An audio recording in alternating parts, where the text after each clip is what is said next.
Maka malaikat bertanya pada Allah Subhanahu wa taala, "Rabbana hal khalaqta khalqan ashaddu minal jibal?" Ya Allah, apakah Engkau telah menciptakan satu yang lebih kuat, lebih kokoh dibandingkan dengan gunung-gunung?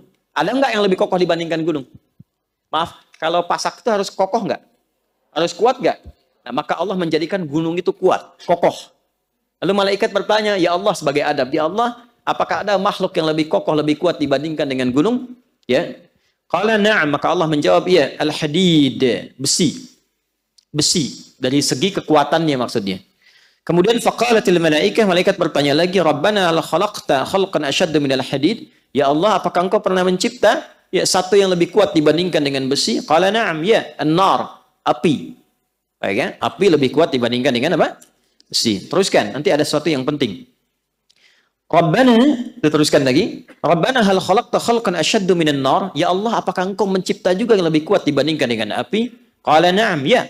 Al-ma, aku ciptakan air. Makanya api kalah oleh apa? Air. Jadi kalau sedang ada tersengat panas, disiram pakai apa?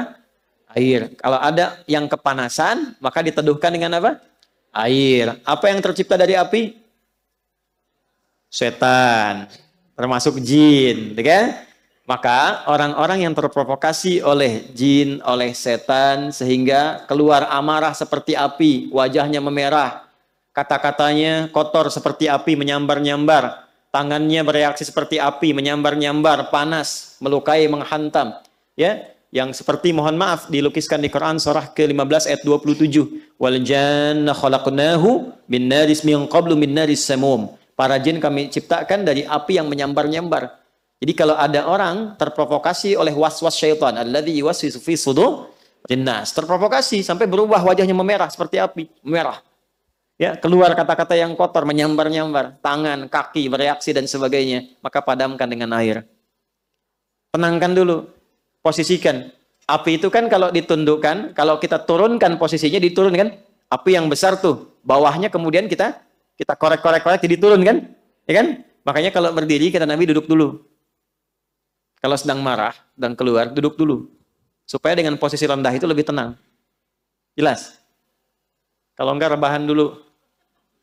Kayak turun dulu, turun. Kalau masih terbawa, setan masih provokasi, maka padamkan dengan air. Wudu. Wudu. Sholat 2 rakaat. Supaya tenang. Karena sholat itu menyatukan semua bentuk zikir. Doa ada di situ, istighfar ada di situ, tawakal ada di situ, sehingga ketika turun sujud lebih tenang keadaan dirinya, lebih tenang untuk mencerna. Itu yang salah satunya kita bisa ambil dari manfaat hadis ini. Teruskan. Ya Rabbana, Rabbana hal khalaqta khalqan ashaddu minal ma? Ya Allah, ada enggak yang lebih kuat dibandingkan dengan air? Qala na'am, Allah menjawab, ya. Al-hawa, udara. Ya, udara. Kemudian faqalu, malaikat bertanya lagi, Rabbana hal khalaqta khalqan ashaddu minal hawa? Ada enggak yang lebih kuat dibandingkan dengan udara? Ya. Qala na'am, ya. Nah, ini yang ingin saya katakan. Perhatikan baik-baik. Ini mahal sekali. Ini rahasia kedua yang ingin kita bagi. Kalau sudah dapat, coba tekuni amalannya. Maka biasanya kalau ada sesuatu yang dahsyat, itu pahala dan keberkahannya nggak biasa.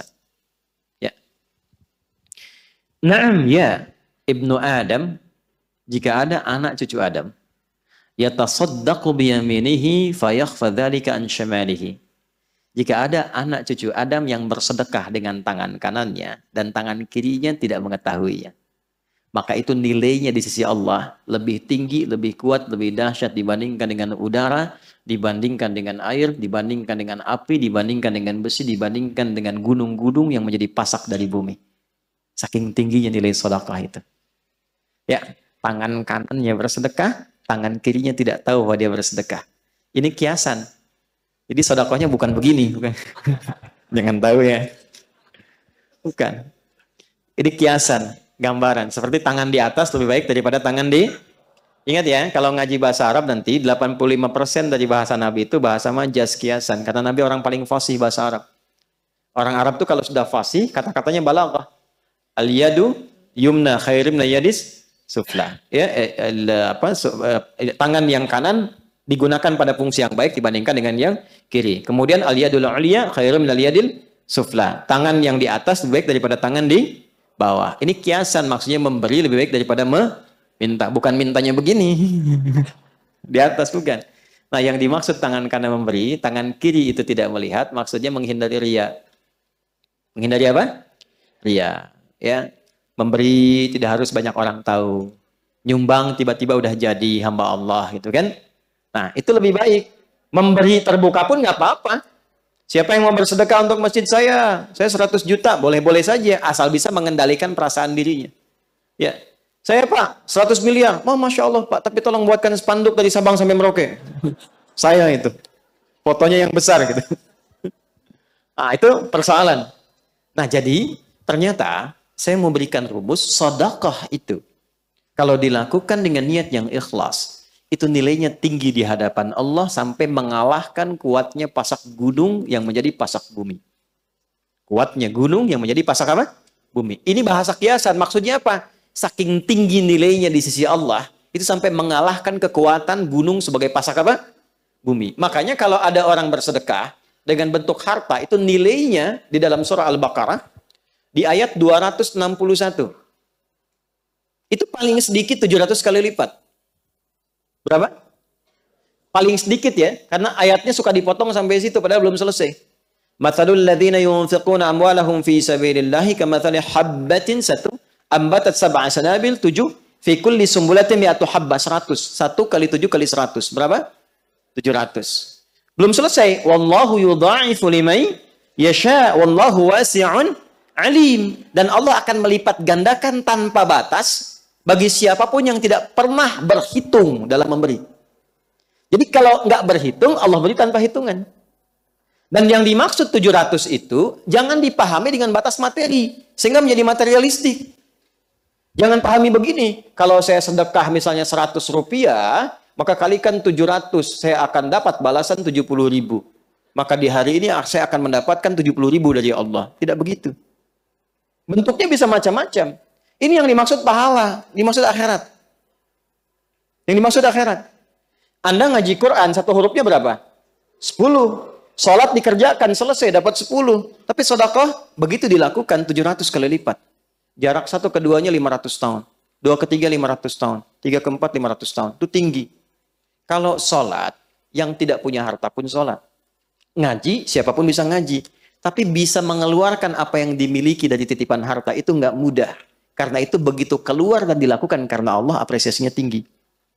Kalau urusan dunia, balik dengan urusan dunianya, itu berkahnya saja. Bentuknya tidak harus dalam bentuk uang. Bisa jadi Anda dapat proyek nilainya ya 700 kali lipat.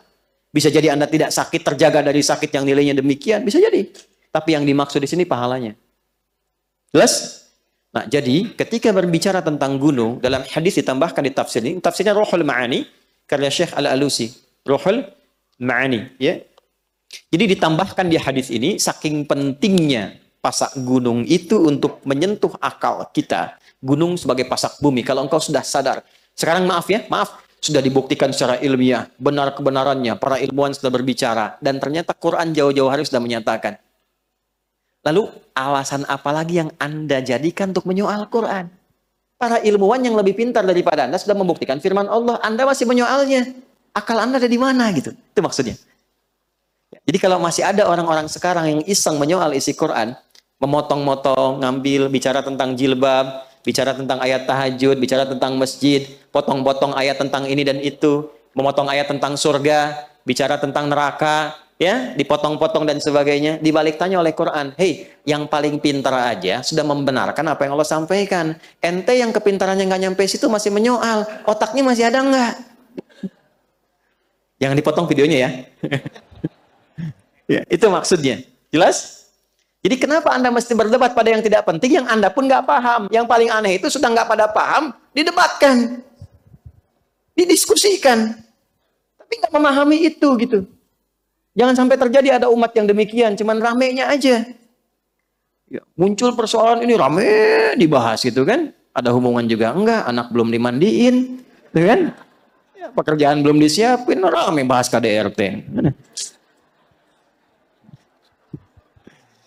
Halo? Kenapa? Betul nggak? Iya. Mendingan kita daripada ngaji. Daripada begitu kan mendingan ngaji kan? Jelas dapat pahala. Ya kan? Nyiapin anak-anak. Dekatkan pada yang baik-baik. Coba, yang ngalamin bukan Anda. Tuh kan? Anda bahas gak jadi solusi. Anda kasih masukan gak nyampe, gak didengar. Ngapain capek-capek membicarakan yang bukan bagian Anda? Dapat apa? Update Ustaz. Jelas gak?